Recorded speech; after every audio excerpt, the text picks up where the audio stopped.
KFCൻ്റെ റെസിപ്പിയാണിത്. ഞാൻ എടുത്തു വെച്ചിരിക്കുന്ന 3 കാര്യങ്ങളാണ്. മൈദ, ഉപ്പും മുളകും ഇട്ടിട്ട് മിക്സ് ചെയ്തിട്ടുണ്ട്. അത് കൂടാതെ ഐസ് വാട്ടർ ഉണ്ട്, മാരിനേറ്റ് ചെയ്ത് വെച്ച ചിക്കൻ ഉണ്ട്.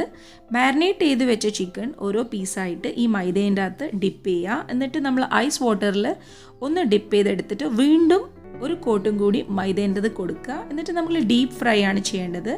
ഞാൻ യൂസ് ചെയ്തിരിക്കുന്നത് റൈസ് ബ്രാൻ ഓയിലാണ്. നിങ്ങൾക്ക് വേണമെങ്കിൽ സൺഫ്ലവർ ഓയിലും യൂസ് ചെയ്യാം. ചിക്കൻ ഒരു 6 മണിക്കൂറെങ്കിലും നമ്മൾ മിനിമം ബ്രൈൻ വാട്ടറിൽ ഇട്ട് വെക്കണം. അതാണ് ഞാൻ മാരിനേറ്റ് ചെയ്ത് വെച്ച ചിക്കൻ എന്ന് പറഞ്ഞത്.